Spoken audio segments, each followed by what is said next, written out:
Pizza no! Hey, come pizza no!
আসামিগণ আছে তাদেরকে বর্তমানে রিমান্ডে আছে, তাদেরকে রিমান্ড দ্বারা প্রকৃত সাব্যস্ত করে এস.এম. জিলানী এবং সাধারণ সম্পাদক রাজীব হাসানকে অনুরোধ করব, ব্রাহ্মণবাড়িয়ার জনগণ এই স্থগিতাদেশ প্রত্যাখ্যান করেছে, যতক্ষণ না পর্যন্ত বহিষ্কার করা হবে, আবার উত্তাল হবে। আমরা অচিরেই এই সন্ত্রাসী এবং খুনির বহিষ্কার দাবিতে আমরা 2 দিনের ভিতরে বহিষ্কার নিশ্চিত করতে বাধ্য করছি।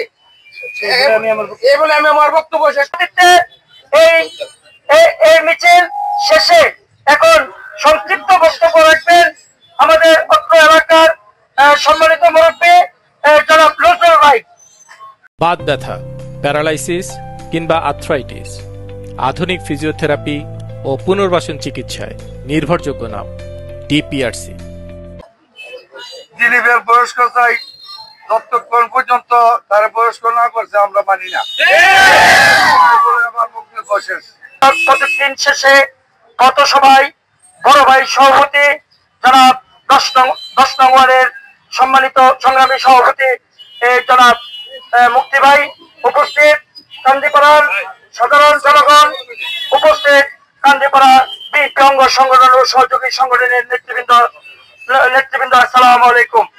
ব্রাহ্মণবাড়িয়া, এই ঐতিহাসিক ব্রাহ্মণবাড়িয়াকে এই কুলাঙ্গার দেওয়ার হোসেন বারবার রক্তাক্ত করেছে। সে ব্রাহ্মণবাড়িয়ার আপনারা জানেন ব্রাহ্মণবাড়িয়ার প্রথম লিস্টের একজন অস্ত্রবাজ। আর এই অস্ত্র লাগাতে প্রতি বছর কোনো না কোনো মায়ের বুক খালি হচ্ছে। সে কান্দিপাড়ার নাম ভাঙিয়ে সে বারবার পার পেয়ে গেছে। কিন্তু সংগ্রামী সাথী বন্ধুরা, আজকে বড় দুঃখের সাথে বলতে হয়, যে সাদ্দামকে হত্যা করেছে সেই সাদ্দাম আমাদের সাথে দীর্ঘ 17টি বছর রাজপথে থেকে সেই ফ্যাসিস্ট আওয়ামী এর বিরুদ্ধে আন্দোলন সংগ্রাম করেছে। আমরা হারিয়েছি আমাদের রাজপথের এক সহযোদ্ধা সাদ্দামকে। এখানে আমরা বলতে চাই, সাদ্দামের রক্ত কোনো পিতা যেতে পারে না। নৃশংসভাবে হত্যা করছে শুধু দেলোয়ার হোসেন দিলীপ না, সাদ্দামের হত্যাকারী ব্রাহ্মণবাড়িয়া শহরের যত বড় সন্ত্রাসী হোক, আমরা সোচ্চার রয়েছি। সেই সন্ত্রাসীকে আমরা আইন হাতে তুলে নেব না। আমরা শুধু প্রশাসনের উদ্দেশ্যে, সাংবাদিক ভাইরা আপনারা একটি কথা জানেন, আপনাদের মাধ্যমে আমরা প্রশাসনকে জানিয়ে দিতে চাই, যদি দেলোয়ার হোসেন দিলীপকে শুনেছি 5 দিনের রিমান্ড নিয়ে শ্বশুর বাড়ির মতো জামাই আদর করছে।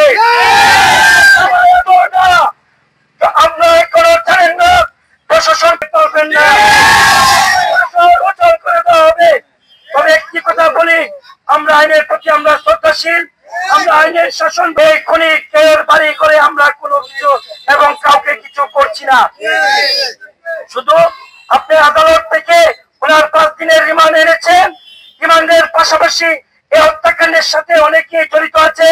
এখন দিনের আলোর মতো সব প্রকাশ্যে এসে গেছে। তবে বক্তব্য দীর্ঘায়িত করব না, শুধু এখানে তার একটু সিগন্যাল দিয়ে আমি আমার বক্তব্য শেষ করব।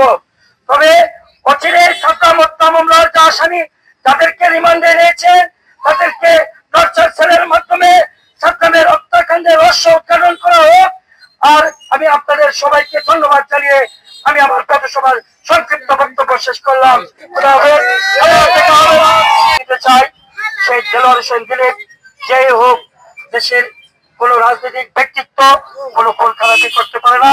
সে হত্যাকাণ্ডের মাধ্যমে, এই সাদ্দামের হত্যাকাণ্ডের মাধ্যমে আমি কেন্দ্রীয় স্বেচ্ছাসেবক দলের সংগ্রামী সভাপতি SM জিলানী ও সাধারণ সম্পাদক রাজীব আসার ভাই সহ এবং জেলা বিএনপির কাছে আমি একটি অনুরোধ রাখবো, দেলোয়ার হোসেন দিলীপ কুলাঙ্গাকে অচিরেই বিএনপির সকল থেকে তাকে বহিষ্কার করা হোক এবং তার বহিষ্কার আদেশ যদি না আসে, তার জন্য আমরা আবারও বড় ধরনের কোন কর্মসূচি দিয়ে ব্রাহ্মণবাড়িয়া রাজপথে থেকে তার সেই বহিষ্কারকে নিশ্চিত করে আমরা রাজপথ চালাবো ইনশাআল্লাহ।